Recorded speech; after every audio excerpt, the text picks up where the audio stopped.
We come at you every single Tuesday to discuss maintaining forward progress in your flooring career. We really designed the podcast around that particular thing, maintaining forward progress in your flooring career. So we go over topics and best practices and opportunities to improve your business every week. With me, as always, is Mr. Daniel and Jose Gonzalez with Preferred Flooring out of Michigan. I'm Paul Stuart with Go Carerra and Stuart and Associates. This week is part three of a four-part series based on relationships, or centered on relationships. We talked about general contractors last week, where is the bulk of our business and most of what I've done over my career. This week we're talking about homeowners, and that is your guys's. I think silo better than myself. We do maybe 5 homes a year. Generally, it's a general contractor's house or one of our architect's house or something like that. We don't really have a showroom or anything like that from a residential standpoint. That being said, I've done some quite a bit over my career, but dealing with homeowners typically brings some particular pitfalls and particular advantages as well, and some opportunities. So I thought we'd start off with me just telling a brief history, because we don't do that much. So mine's going to be real brief, and then I'll turn it over to you guys, and we can have a good discussion based on how to build relationships with these homeowners, so you can get some free business and have a great reputation. So most of my career has been in commercial flooring. That's how it started. When I started subcontracting around 98, I obviously did some residential work.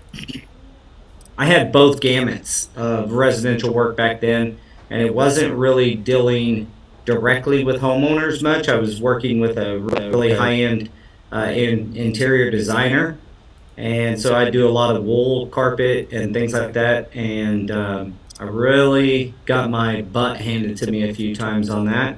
I hadn't been properly trained on how to install wool, and we'll just leave it at that. And then I had a guy that owned, I guess you'd call him a slumlord, is the best slang word to use. He owns a very large portion of an area that used to be military housing, and really kind of lower end homes. And back in the old LD Brinkman days, I would buy carpet from LD Brinkman and sell the whole package to him for $9 a yard installed.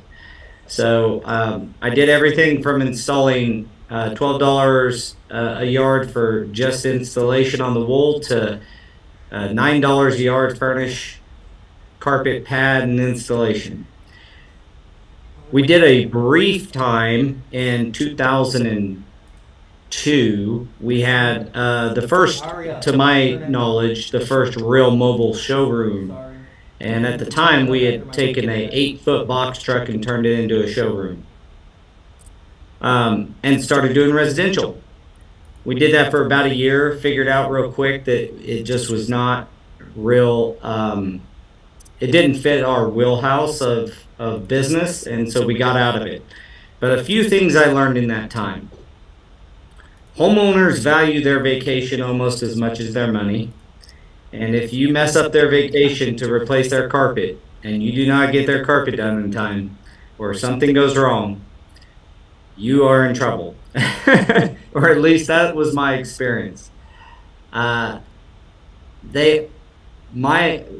hate to say this, and I'd love to see if you guys have a counter, or if I'm just off on this with my limited amount of experience.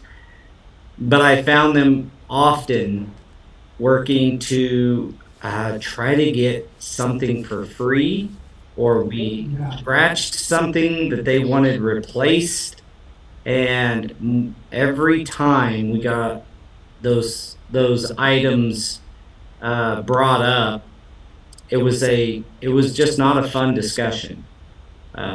So we were in it for a year. We did a bunch of work in that year, but I found it was just complicated to operate from a commercial mindset and do residential. So that's kind of my limited experience.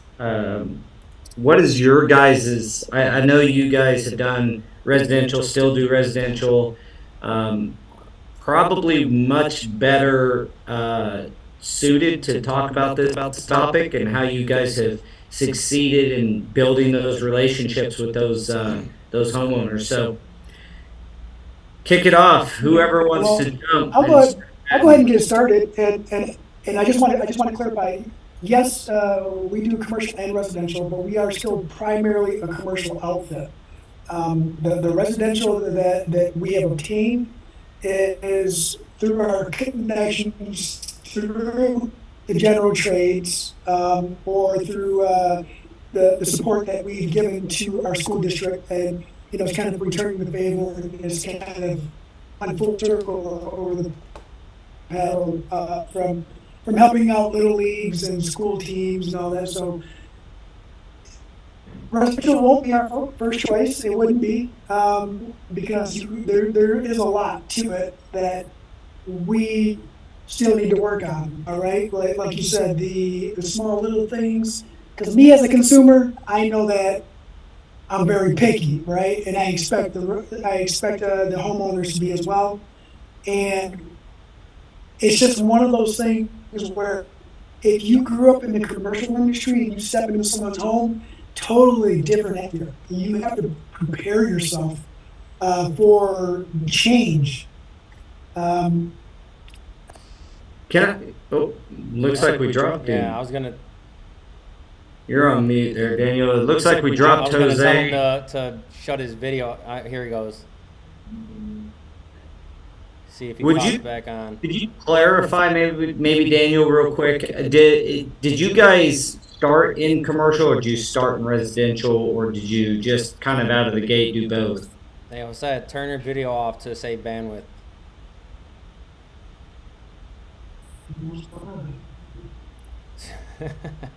But So did I we cut out? started. We started in commercial, right? So that's where everything started from, and then like you see something, and it's like in the book Traction, they call it shiny things. Hey, residential just falling in my lap. Let me see what happens, and you start going over there and then dealing with the homeowners and stuff. And personally, I don't like residential. Like when something like that comes across, I'm just like, hey, you guys can handle this. I can handle something else because I don't have that, like, kind of like we were talking about with Crystal. Like she has that the patience and stuff to deal with people. And in the commercial world, we were talking like I'm more, let me get in there, boom, boom, boom. Things are gonna go my way. That's how it's gonna be. With homeowners, it's a little more, where can I be today? Well, how can we work with you? Because that's their home, man. That's something that's their livelihood, right? It's not something that they're just gonna go in and work 8 hours and then skate. It's where they're gonna come home to try and be themselves after work, and that's a little bit more tricky to work around than it is to when you're in a commercial world and you're just balls to the wall trying to get everything done that you can. It's more give and take than the commercial world. So we started in the commercial. We are doing residential, and it's not something that we advertise. So you guys are a lot like us then, just maybe still doing more. It sounded like you guys did a fair amount and maybe but it appears you're about like us, like you really started in commercial, did commercial, and then the residential that comes your way you do, but you don't get out advertise, have Right. a And we tell people straight up, when they come to us, it's if we're really, if residentially, if we're being put against other people into like a bid situation, like they're getting numerous quotes, we'll pretty much lose every time. The guys that, and it sucks for these guys because we know them and we talk to them on a regular basis, but the rates that some of these stores are going in at is like the only way for them to make money for the most part is to cut corners wherever they can and bang out as much yardage in a day as they can. And we try and sell our jobs so it's not like that. So, you know, when someone goes in there, it's we're using seam sealer, we're using the right kind of tape, we're power stretching, we're not just kicking stuff in. And that's it's hard to explain to people sometimes the difference because all they look at is the bottom dollar and they don't look at what they're getting with that money.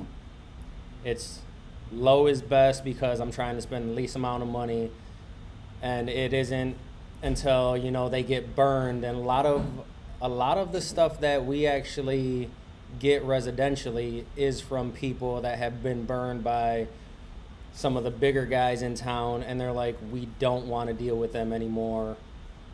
Can you help me? Yeah, can you guys hear me at all? Oh, yeah, we can hear you now.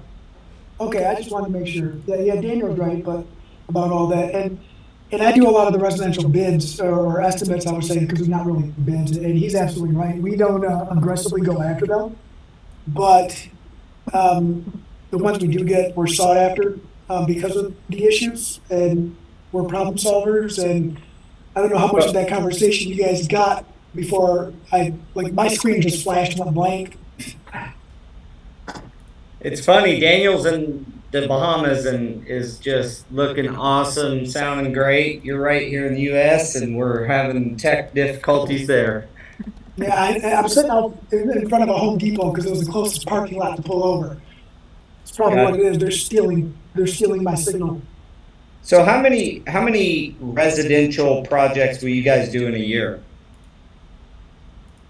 We've had quite a few this year, a lot. It's actually that segment of our stuff is growing, and we went from like 2% a few years ago to we're probably pushing around 8 to 10% right now. I'm guessing. I haven't ran the numbers, but That's fairly accurate. I feel like that's fairly accurate, right? The 10% mark. We have some promotions going on here, huh? Yeah. Charlotte, welcome to the call. Thank you. So, you guys do a fair amount of residential. Go ahead and let's get into the relationship piece of that. What's the trick? What's your guys' approach to dealing with homeowners and making them raging fans of your company or your installation business or whatever you guys may be a part of? Jose, Daniel, anyone? Well, all we pretty much do is residential. So we're Craftsman Hardwood Flooring in San Angelo, Texas, and that's our main clientele is homeowners. We pretty much, are a craftsman store. We're about our services, our customer service, our craftsmanship, and people kind of just know us and they'll gravitate towards us versus, going to we basically specialize in hardwood, some laminate, but mostly just hardwood. We do custom design floors, herringbone patterns and stuff like that. And so, it's basically we're just marketing ourselves as, the people to come to if you need, floor restoration or if you need hardwood flooring. I mean, and they pretty much we just got a reputation around in the area. Yeah, and so you're a niche flooring company, so you kind of stay in that one vertical or somewhere close to it with hardwoods and custom work. Is there other competitors in your area that do at least have the same approach as you guys? No, there's no one in the area that just specializes in what we do. I mean, people know that we are the go-to in this area. There is other hardwood installers. I mean, as far as we know, there's maybe one other one, and he only does solid hardwood on restorations in the old homes. The other companies, you know, we used to work for a lot of the other companies in the area before we opened up our retail end of the store. So they can't call us anymore, so I really have no idea who they're using. But you know, we end up, you know, going back and, like Jose was saying, going back and fixing, you know, other people's problems. You know, so my son Matt Garcia is the owner of the store, and he's just like super meticulous about not making mistakes. We rarely have any job that, you know, has messed up and to go back with it. Like I said, we're going back in the area and fixing other people's mistakes. So what kind of challenges and maybe some pitfalls that we can share with the audience on dealing with homeowners in general, and how do you build those relationships? You're unique because you have a bit of advantage being kind of the only one doing that in your area, but you still have to satisfy the client, take care of the client, and do the right thing. Because So John does a lot. He does everything. so how do you do that and maintain that loyalty from the homeowner? Well, first of all, we try, you know, we're geared to, I'm the salesperson in the store, so, you know, they call, I'm the first person that they touch base with here. And so, you know, we talk about, I don't get into like what they want or what, you know, whatever. We talk about their projects, you know, what is their lifestyle, their family, dogs, you know, and, you know, honestly, we want to get them the right product. If we're not the right product, we'll send them to somebody that will be the right product. And so that's how we get their loyalty. In fact, this morning, I had a client that actually ended up not using us because of her budget, and, you know, we understood that. And she's bringing another client in that does have the budget to come in and look at, you know, the floors that we provide here. And so that's the ultimate of loyalty. She wasn't even our customer, but she loved the way that we went out there. Matt had done a custom design for her. You know, when it was all done and said, she just didn't have it in her budget, and sometimes that's just the way it is. But the fact that she's bringing another client back to us speaks huge. So it's basically, we're not trying to, you know, make money off of them. We really want to provide a service. We want to solve their problems. We want to, you know, be able to give them what they want. We want them to come back in 10 years and say, I'm so glad that you talked me into this flooring. You know, because if I would have went with, you know, per se vinyl plank, it would have been replaced by now, but this floor still looks beautiful 10 years later. And that's exactly what you told us. And we also guarantee, Matt will go back and look. We do the lifetime of the floor guarantee, which means, you know, obviously if there's, you know, flooding or something like that, that's not included. But, you know, if for some reason something pops somewhere, I mean, Matt will just go check it out. It's no big deal. It's like, that's just part of our customer service. Is to be there. We answer the phones. You know, we make them feel like whatever their problem is important. Yeah. So last week when we were talking about general contractors and such, we discussed actually showing them you care. It sounds like that's what you do with the homeowners. You prove you actually care. At the end of the day, what they end up with, and that their long-term happiness with their floor is utmost important to you. Yeah, Jim. And we follow up with them too. I've developed a basket that I give them that has cleaning instructions for how to take care of their hardwood floors, what products to use, what products not to use, which is huge. You know, we provide that follow-up service, you know, and they really appreciate it. And, you know, we're providing a quality service for them, and that we truly, you know, Matt's the same way as me. You know, I can sell ice to an Eskimo, but only if I believe in the ice. Yeah. So What Jimmy about you, from, John? Welcome to the call. Jimmy from Yeah, thank you. Facebook says Oh, go that ahead, Daniel. it's about customer expectation. Be precise and detailed on what the customer is to expect and what they expect from you. Always under promise and over deliver. It's kind of where you're getting at with That's everything universal. afterwards, right? Because not a lot of other stores are gonna provide that kind of information or the actual cleaning materials and stuff like that. So that's awesome that you guys do that. Yeah. So John, welcome to the call. Yeah, thank you. I'm honored to be here. And I caught the first part, and I am mainly a residential installer. I kind of go with the slogan of a man in a van, and I sell it all, I install it all. But we were talking about, I get when your business gets to a certain size, it's hard to be competitive in a residential market. And me, even being a smaller size, it's at times difficult. But I think the challenges, that I look at that I see in my area might be, different from other areas. What is your area, John?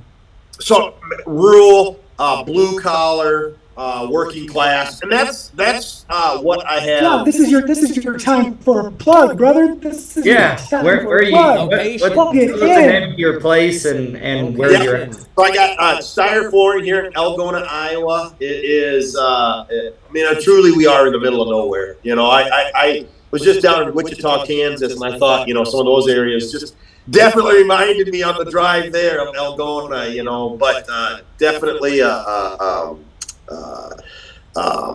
Midwest town. I mean, real, just kind of a homebody.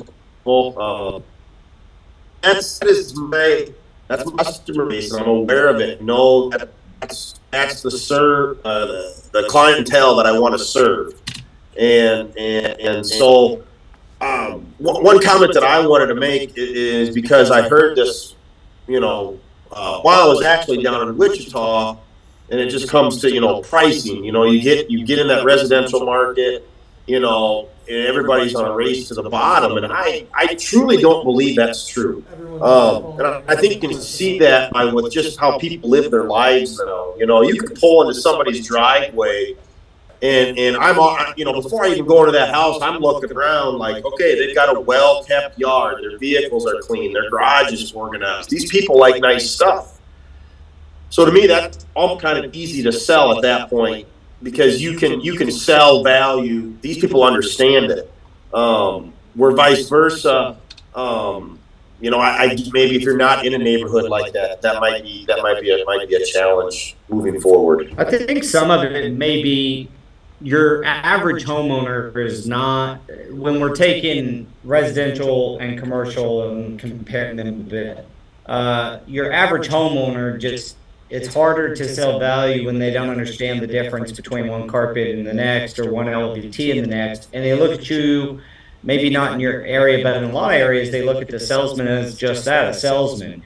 Whereas when you're talking to an architect or general contractor about, what floor is appropriate for their project, you're talking, they understand some of the terminology, whether you're talking about different types of vinyl for a hospital, or different types of carpet, and why to use that type of carpet in this area versus another. You got a little bit of understanding there. I think you just have to educate the homeowner more. Is that what you're saying?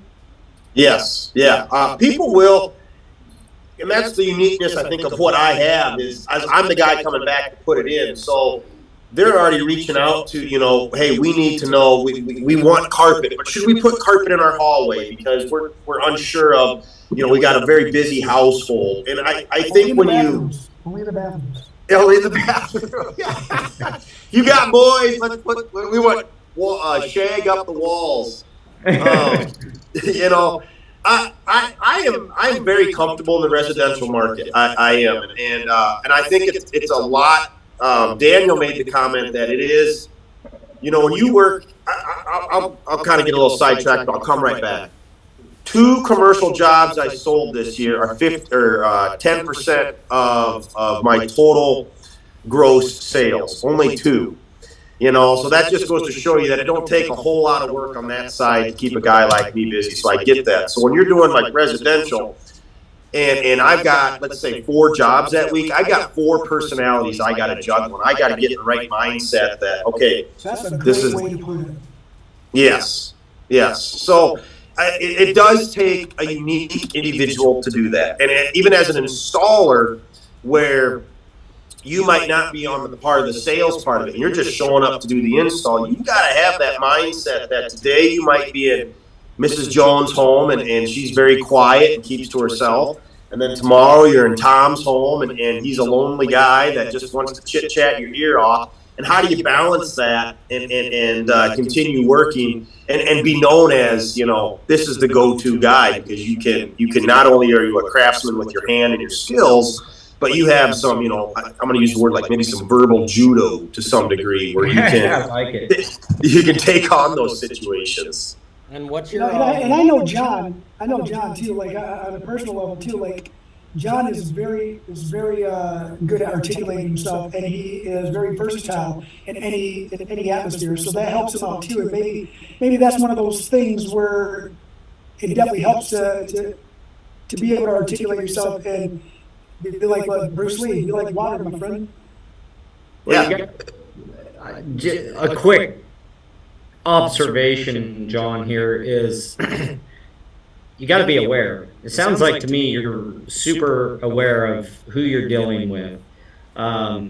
Being aware of their home when you pull up, or the type of person, and being able to, like you said, kind of verbal judo, or probably even personality judo in a way. Being able to deal with all the different personalities and make people feel important. I do know from a human perspective, like we all want to feel important. We all want to feel like somebody's noticing us and feel like we're valued. So when you're able to do that, obviously that resides well with them. I got a follow-up question. I know Daniel wants to say something, but just real quick.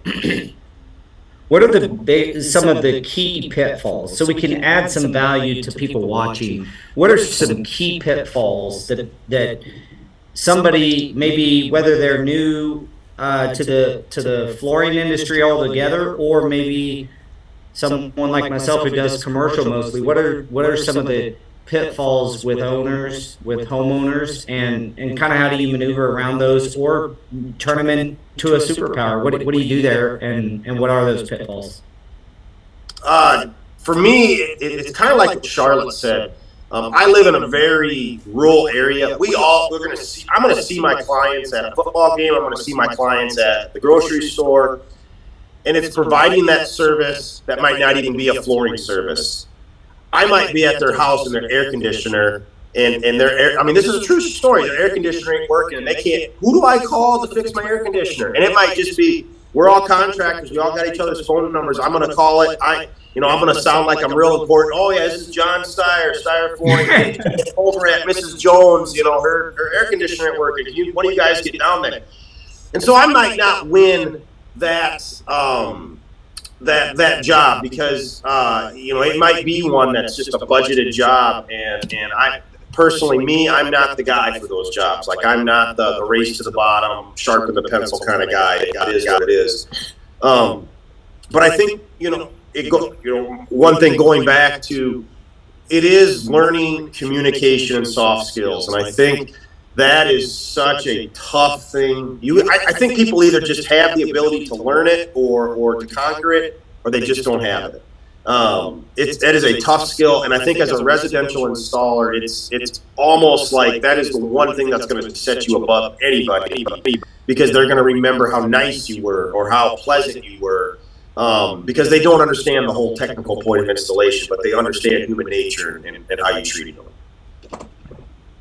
Good insight. I think that just a side note is I don't want people to be discouraged here. I would tell you that John the way you deal with people is the exact opposite of how I dealt with people, which is probably a good testament to why I didn't do so well in the residential world.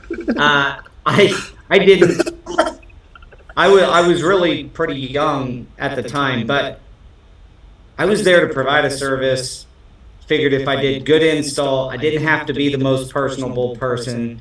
I didn't know anything about human nature or humans as a, like human needs or understanding people's problems. I just was there.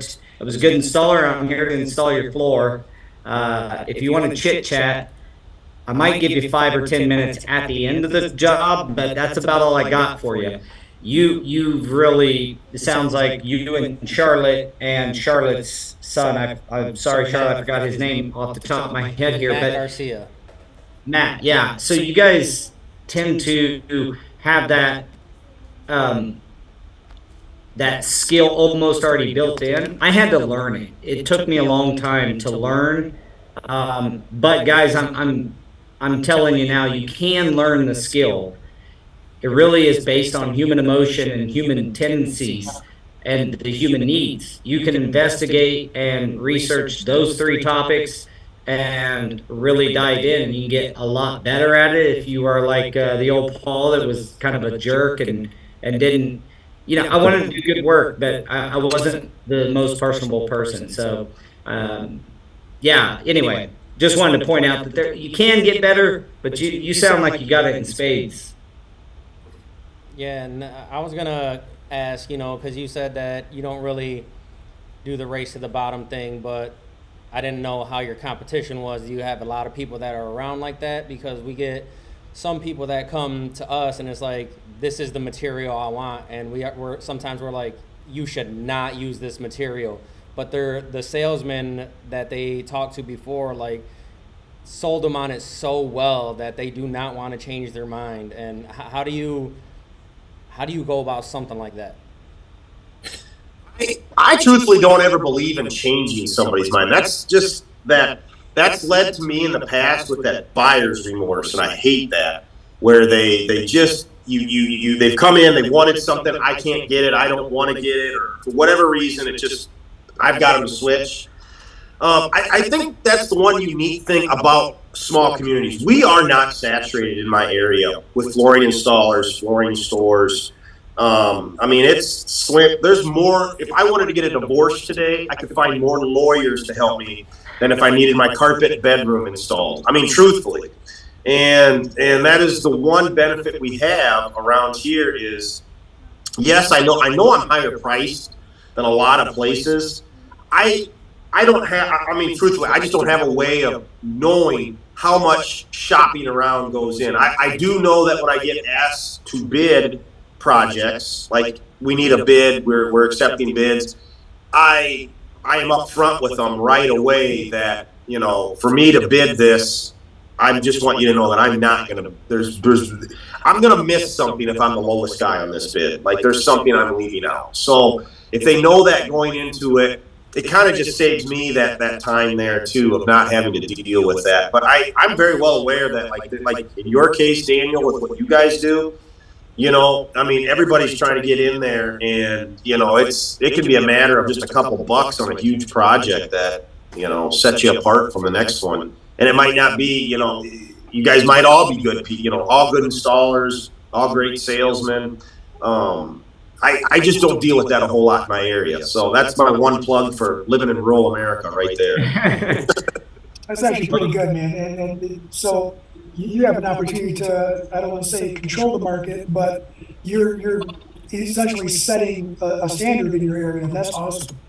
Well, still, just guessing, there are still other options, right? Correct. So back to the pitfall, because I really want to make sure that we focus on the relationship that you get with it. Do you get a lot of return customers? Yes. So that's what's gonna keep me in business. So how did you?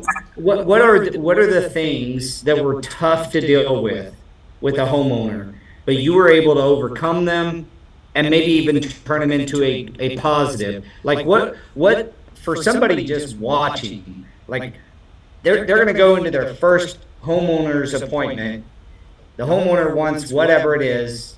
You can make the story up, but they're going in and going to show some flooring, or someone comes into the showroom. It's their first experience. What should they expect from homeowners that you found unique to kind of your business, and then how do you overcome that? As great as Google and the internet is, they're still, this is for me, they're still coming in wanting to know what to do. And I can say to me, it's tough to get the points. They'll go online, they'll read, I want vinyl plank flooring. I need vinyl plank flooring. And you think, oh yeah, I got a great sale here. Here we go. And you go to the house, and it turns out that they've got 4 layers of something over here, carpet in here. That is a big floor prep is a big obstacle in my opinion for me for residential remodel. That is and I'm still working on it, because my floor prep can be way more than anything else on that estimate. And so when my customer's in the shop, they come in here, and I'm pretty good with my numbers. Like, I know what my square foot price of carpet's going to cost. I roughly know what my square foot of labor is going to be, but I never know what floor prep's going to be. And so I quote them X amount of dollars square foot, and I go look at their project, and they've got ceramic tile laid on top of sheet vinyl with 2 layers of 1/4-inch subfloor, and the doors are barely open right now. And it's hard to, at that point, articulate the amount of cost it's going to take for them to put this new floor in, and address the door at the height issues, address issues with appliances, address base moldings. And so I would say, as a new installer, you want to make yourself very aware of everything else that goes into play when purchasing, a floor like that. It's not, because you can't go in. I mean, it's going to be really hard for you to say, yeah, we're going to come in and just demo out your house when you're living in here, but you got to come in with a bunch of jackhammers and shop vacs, and I mean that's something that really needs to be addressed right up hand. So based on what he's saying right now and what I've seen on some of the retailer groups, it's completely different, because he's make sure you have all this stuff in line. You go on those retailer groups where it's just store owners, and they sub out most or all of their work, and they always say, sell the job, worry about the details later. Sell, worry about all that stuff later. And then it gets to a point to where it's well, who's going to end up worrying about it? Probably the installer that walks in the door, and then we look like the a-holes, because it's ooh, there's a bunch of stuff here that we're going to have to address. Yeah, I've always thought that the retail salespeople have got to have, because they get complained about a lot. I don't have enough history myself to say good, speak good or negative comments about it. All I can tell you is that on the Facebook groups or different, installer conventions, it's the salesman at a retail store is the most hated person. it is. There's just a lot of information, I think, that they don't add in there. And well, they need to be up front. Here's what I've heard from both Charlotte and John. Educational selling. Educate your client on what to expect. Educate, and that bodes right with what the one of the audience members brought up there, Daniel, right? The setting the expectation. Yep. Yeah, so educating your client on what to expect on a floor prep situation, or what to expect long term from a flooring that they want, and then managing that expectation so that when they get that thing, that end result, that they get what they expected. That's what I hear the most. I think that's the problem with regular salesmen. You're going to go install it, John, so you're going to sell it the way that you're going to install it. A salesman's trying to get a sell is almost fearful of the flooring the real issue, like you said, that could be even more expensive than the flooring itself is the demo and the floor prep. Yes. And that's a gross miss. I think that's, how do I put this? That's a terrible way to get a sale, because then the person following you, like Daniel alluded to there, when you're going in afterwards, or going in to install the flooring, the installer that's there is at a disadvantage from day one. He's got to tell them, oh, you got, 75 bags of self-leveling that's needed in this facility or in your home. Well, how much is that going to cost? Oh, installed, it's probably around $80 a bag. Yeah. Yeah. Like, I mean, We the run salesman. into situations like that too, and because we were the installation outfit who did the sale, it was a little bit easier to explain, right? But like if I'll put an example, we had a gentleman doing some carpet on another one of our installs on a residential job, and he came back and said, "Hey, there's some issues with this floor, and dude, like they did chicken wire, they packed concrete in there over a wood substrate, and and it was like, all right, dude, I know that you're not going to deal with that. I'll just come in and I'll deal with it. And you got to let the client know. And it's hard to prep anybody for that. But like you said, if you're not prepping, if the salesperson isn't prepping for circumstances that could happen as a variable, the installer is looking back, because now the installer is looking like their hand is out wanting more money. And they're just a middleman anymore. They're putting the salesperson to the point to be middleman, where they have to mediate. And who's going to lose? Like, I've been on the losing side of that as the installer for another company on a residential job, or even directly to a homeowner. Those are hard to maintain relationships with, because you do look like the bad guy. And Yeah, John said, it feels like a bait and switch, doesn't it? If I'm a homeowner, I'm told that it's going to cost me, $4,000 for this new LVT in my home, and then the installer says I need to spend another $3,000 to actually do it. Well, it feels like a bait and switch to a homeowner, I would Right. guess. And that's where we talked about last week too, when we were talking about like moisture mitigation and stuff. It's like, I don't want to do this.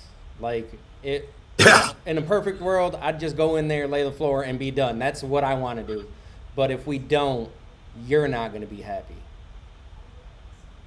Yeah, I think it's all. It sounds like to me, one of the most important parts to all this, and you guys can correct me if I'm wrong here, but it's just educating the homeowner on not the processes and the products themselves, and making sure that they're well informed about what they're buying and what they should expect at the end. I mean, that sounds like most problems.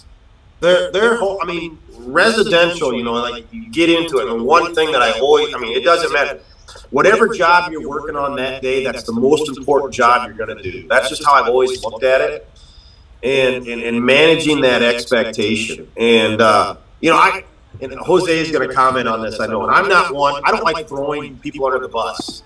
Because so like with sales, I get it, but you only know what you know. And so if we talk about installers not being trained well. Well, what does that say about our sales staff too? If they're not trained, if we're aware of moisture issues, height issues, there's this whole list of stuff that's in our description of our flooring. Our sales staff needs to be aware of it. And I don't think it needs to be overly complicated discussing this with the homeowner. Of these issues that can arise. I mean, I don't think you need to start throwing money around right away. I think it's just more of an issue of, well, I'm going to pull your vent out over here. It looks as though you've got 3 layers of floor. I'm going to put together some options for you. Best procedure to move forward. I'll let you decide and go from there, because once that installer shows up, the last thing he wants to do is make a phone call and have to stop what he's doing because this wasn't addressed. Well, you think about it, when they send the installers out there, as soon as he stops, he's not making any more money. 100%.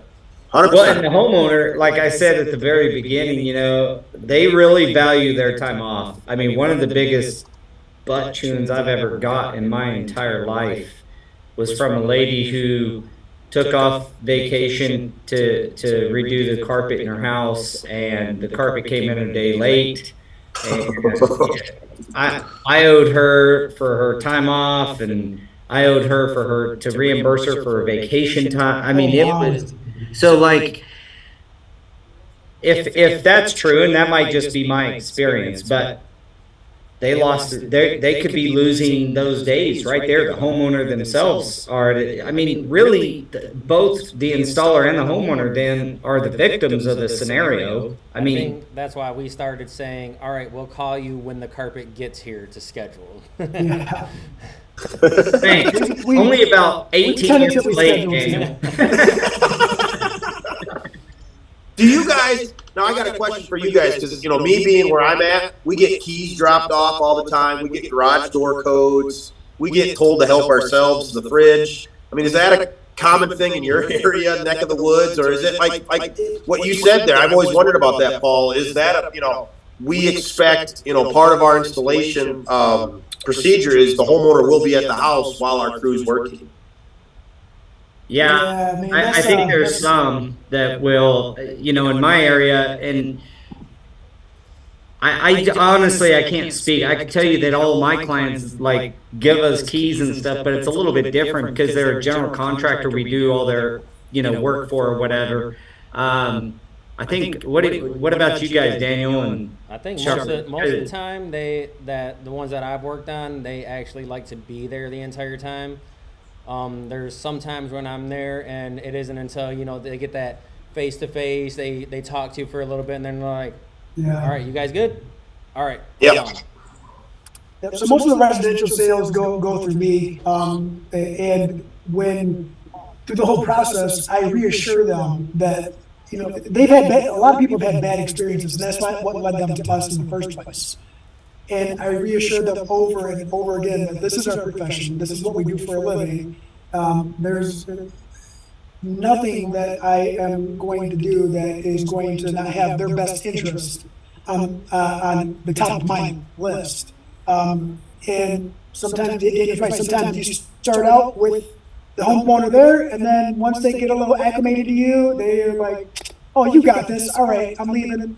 And we'd rather have it empty because we just like to work, right? But it's not always the case. Sometimes you get those clients that like to learn a little bit, ask you a lot of questions.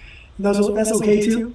And then John, just to go back about your food and all that stuff, like going in the fridge, we've been put in situations like that, and some people, crew-wise, some people like to take advantage of that. Yes. Some people will prefer not to do that.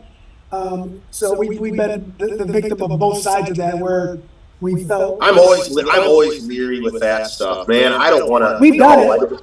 I don't But want like, to. you ate all my candy. Like, Yeah. like two people had some candy. You told us help yourself and set it out. So somebody got some candy. Or the biggest thing is like using the restroom. That's like, that's going to be a make it or break it on the next phone call for sure. But that's a big. That's, I had a client come in, so I had to dart out for a second. But most of our clients, I mean, we get keys and they're not there. Sometimes they're there because they have to be there, and they just stay in another room. I don't know if it's our area, just a high trust factor. But we also focus in on leaving our areas clean and no handprints on the walls, and just making sure. We have one of our guys that chews, and you know, it's like whatever, but don't leave your spittoon cup on the job. And he did that like one time, and that was a little annoying. But we try to make them very conscientious of being very respectful. Say, hey, this is like your home. I mean, what would you want somebody in your home doing? Right. But If you had trust someone factor is working pretty in there. good. Yeah. It looks like he's got somebody churning butter in the background. I know. I think that Jose, you made a great point there about the restroom, and so you know I'm going to back up. You guys remember when COVID hit? That was a big deal for us. Like we went into people's homes. We cleaned their bathrooms just so it would smell clean, because the whole germ thing. That's kind of become like a practice. That's kind of become a practice for us now. It's just we've always got those little bleach wipes. I don't care. I'll put a rubber glove on, clean up everybody's, mess, even if it's your kids. I don't care. I think that's one thing. I tell you what, you want to make somebody's day, have them come home to a clean bathroom, and they know you did it. But we always do ask if, we can use a hall bath or a basement bathroom, because we're at your house working. We don't want to leave to go to the gas station, and we're going to be there 8 hours. You got to, expect us to, we're going to use the bathroom. Yeah, I'd say commercially the bathroom thing actually resides pretty well. A lot of times we're using porta johns and such, but once, say on a hotel job, they get the toilets in the upper floors, and people start using the bathrooms, and they start looking like contractors are using the bathrooms. Yeah. we can do. Anybody that watches this on YouTube or is watching now, we can do better, guys. Let's at least clean up after ourselves. All right. Well, we've talked about a lot of I would almost call them sales methods, but they're really relationship building tools. Do you guys do any gift cards at the end, or do you listen to your client? Our business developer, for our company, she's really good in the commercial world, listening to our client, and all of a sudden she'll homemade chili and take it to our contractor's office, or they love chili. She's done that several times. If they like a certain type of movie, she'll just go buy the movie tickets.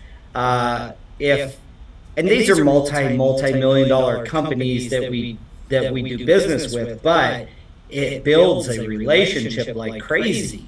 Do you guys do any of those things, like someone loves dogs and you just out of the blue send them a Chewy pack with a whatever? Is any of that a part of your relationship building methods, or is that too cheap? I'm gonna be honest.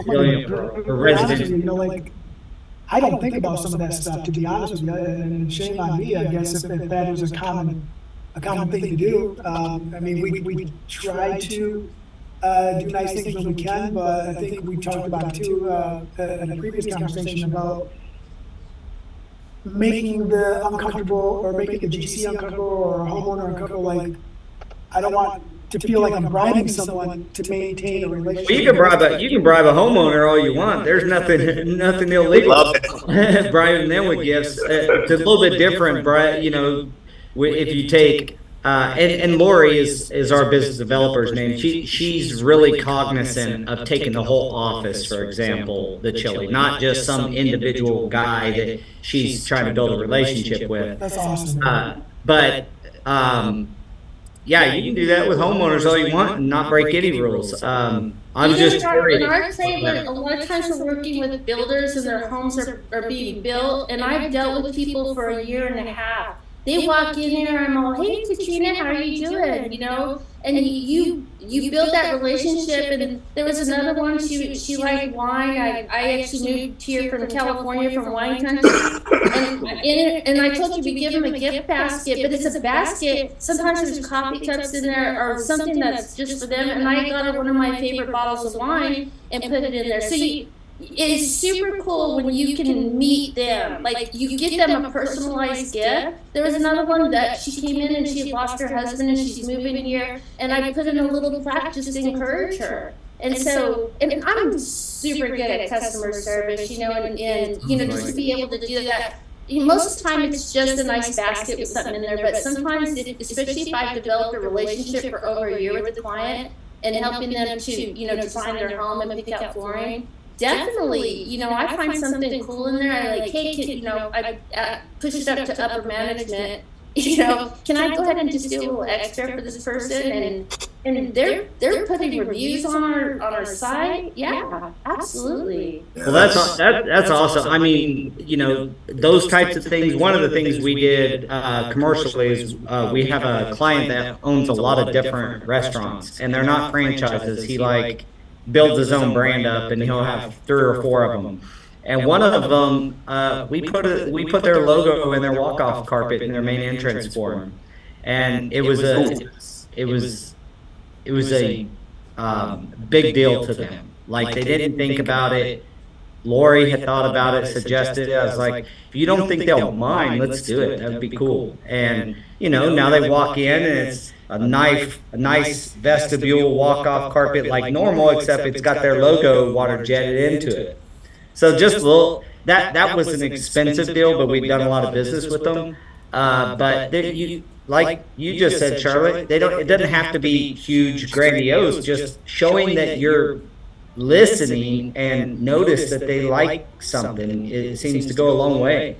Especially in a town like ours. I mean, there was another client that we've been working with, and she's been struggling trying to find the right product. She goes to the YMCA gym where I go to. You're like, hey, I know her kids. And, I know their names. Actually, we have a system when somebody comes in here and they bring in their kids, I write in what their kids' names are. And then when they come back, I'm like, how's little Joey doing, or whatever, or just try, because, I've got kids. And so, you dress the kids, you dress the mom, you dress the dad.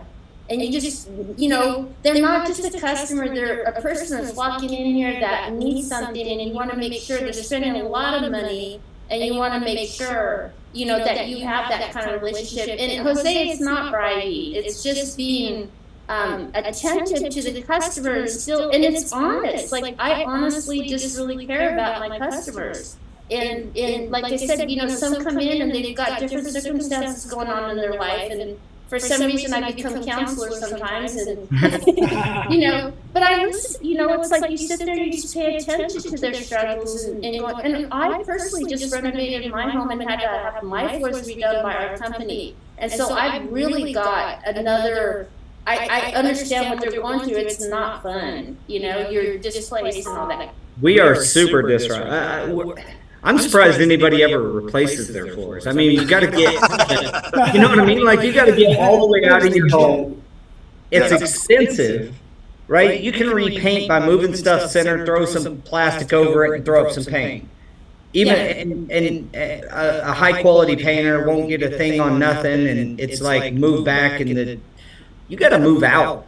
You got to move out to do our stuff, and then. It's expensive on top of that. Paint a room for $200 or do the floor for $1,200. So I'm always amazed. Like, it's a big commitment, I think, for people when they go to replace their flooring.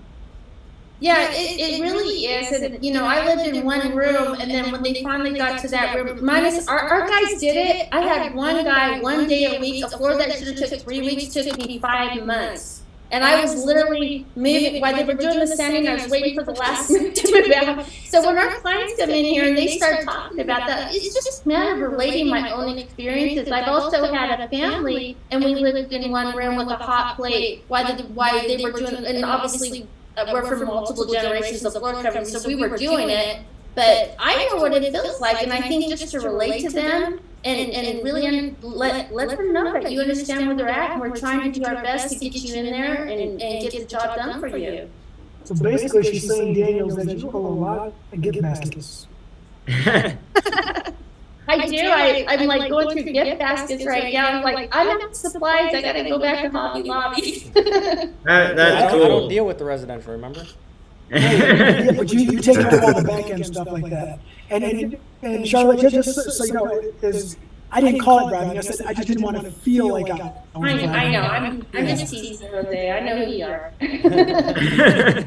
Well, I want to tell everybody thank you for joining Charlotte and John. I appreciate you guys jumping on and giving your experience and freely sharing your I wouldn't call them tactics, but the way that you go about building relationships. I mean, anybody on the call, you should have got some nuggets here. Educational selling works. So educate, and you guys can chime in here, but it seems to me that it's very familiar to me in the commercial world. We have to be pretty educational based on our sales tactics. Maybe even more so on your guys' residential stuff. And then giving a care about the person, maybe listening, tossing a gift basket, or like I said, if somebody's a huge dog lover, Lori will find something that matches. She knows what kind of dog they have. So actually listening and understanding their need and what they enjoy, and you can bring a little, along with the new floor, you can bring a little bit more light to their day by just giving them a nice little gift, a thank you. So that's all good stuff. Those are two big things I think that came out of this call, and I hope people really take it to heart, because you guys, everybody on this call is successful at doing what they're doing, and so it's encouraging to hear some of those, approaches work for both sides of the industry. But there are some specific ways to go, with your homeowners. So. Yeah. Any closing thoughts there by anybody? I going back to the education, that's one thing that we try to just do. If you educate them and then you let them, pick out what they want once they've been educated, they like they sell vinyl plank as being invincible, and it's not. And it's not that we don't want to sell it or do whatever. It's just just understand the limitations of the product. So education is huge. Yeah, waterproof flooring is not waterproof, people. No. And it's also not scratch resistant. I mean, if you do it hard enough, and you can scratch that floor. I was in the doctor's office and I took a picture of a scratched vinyl plank floor and sent it to my son, and I was like, it can scratch. Yes, it will scratch. In fact, if you got the right dog. So, all right, Jose, Daniel, closing thoughts. Before we get out of here, the time is almost up for the scholarship. So everyone, get on the scholarship. If you signed up to be a part of the webinar, you'll probably get another email before it ends, I'm assuming. I think I got one today. So what Daniel's talking about is our Forward Progress Scholarship with the FCICA. It's a salesman. You could really benefit from it, honestly. Salesmen at flooring retailers, installers. Several of our guys are CIMs, and it's the Certified Installation Manager through the FCICA. It's a great program. It's valued at around $1,300, I believe. So sign up. It's a scholarship, and we're looking forward to giving that out. We have 2 days left for to apply for that scholarship. So if you're interested in kind of learning the best practices and management and things, it's skewed a little bit heavy. Jose's a CIM, so he can attest that there's some great knowledge that you can gain in there. Yeah. There's a lot of information that they have in there, and I think that the information that is available through the SIM program is worth its weight in gold. If you're a salesperson, it opens up your eyes from the installation aspect. If you're an installer, it opens up your eyes to the sales aspect. It helps bring common ground to the full process versus one side or the other. Yeah, I agree. I think that that program, anybody from any part, whether you're a salesman, installer, owner, project manager at a commercial firm, can benefit from it. It's got such a wide variety of knowledge and information and education. So I know all this, even though I'm not CIM, because I have several on my staff. We'll get there, Paul. And I also have the book. So I've gotten to read through their books and their binders. So again, guys, we've come to the end of the podcast. I say this every week, but man, an hour flies. It was a pleasure. Yeah. This was fun chatting with everybody and talking through everything. Thank you guys for I do have one closing statement. It was huge, man. One thing to close out with is good luck, Ma. Kick butt down there, okay? Oh, yeah, she's here. We're in the Bahamas right now because she has a gymnastics competition. All right. Go. Good luck. Say thank you. Good job. All right, guys. We will catch you guys next week, and we appreciate Charlotte and John joining, and 100%. hopefully the audience got some value, and we'll talk to you guys later. See ya. All right, All right, see you bye-bye. guys. Bye. Recordings